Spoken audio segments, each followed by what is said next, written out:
Bonjour, aujourd'hui je suis à Aubigny en Artois. Dans cette commune du Pas-de-Calais, un loft du Père Noël est accessible au public gratuitement. Il est situé ruelle du Château chez Quentin et Manuel. Je m'appelle Quentin Dupuis, j'habite Aubigny en Artois et c'est là où j'ouvre pour la 3e année le loft aubignois du Père Noël. Dans ce loft plein de décorations et d'illuminations, des nouveautés ont été apportées par rapport aux 2 années précédentes. Il y a d'abord dès l'entrée la pergola. Je l'ai imaginé un peu comme un magasin de jouets parce que les jouets c'est aussi la féerie de Noël.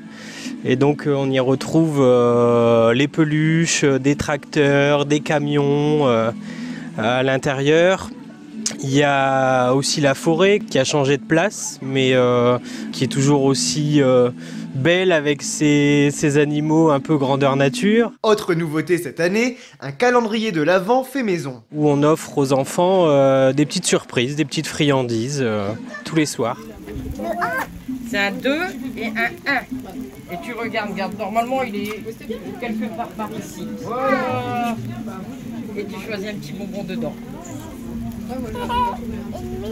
Le Père Noël était présent les samedis et dimanches jusqu'au 22 décembre. Avant sa grande tournée du 24 décembre et qui passionne les enfants aussi, c'est une réjouissance pour les enfants de voir le Père Noël. Depuis l'ouverture le 29 novembre, environ 400 personnes sont venues découvrir ce loft. Bonsoir, je m'appelle Juliette, moi j'habite à Arras et à Aubigny, c'est la maison de chez mes grands-parents, donc ma grand-mère voulait nous emmener voir ce qu'elle connaissait depuis quelques années ici. Qu'est-ce que vous pensez de ce loft ? C'est magnifique, c'est féerique, il y a tout ce qu'il faut.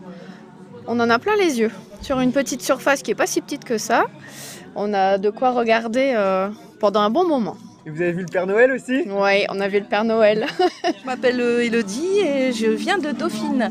On a vu sur les réseaux que c'était le dernier jour en fait pour profiter du Père Noël. Donc nous voilà en fait. Et qu'est-ce que vous pensez de ce loft ? C'est super joli, c'est vraiment le boulot est énorme et ça met du baume au cœur en fait de voir tout ça. Manuel et Quentin ont commencé à préparer ce loft à partir de mi-octobre. Il a fallu presque un mois et demi pour l'ouverture le 29 novembre. Tous les décors qu'on voit ici, est-ce que c'est des choses que vous avez achetées ou il y a de la récupération ? Alors il y a de la lumière, bien sûr, on les achète. Sinon, les jouets qu'il y a dans la pergola, c'est de la récupération, c'est de la seconde main. C'est les gens qui ont la possibilité de nous faire le don, même de boules, de guirlandes. Après, on a fait beaucoup maison. On a des friandises géantes qui ont été faites maison par mes parents. On a une étoile qui est faite en tréteau.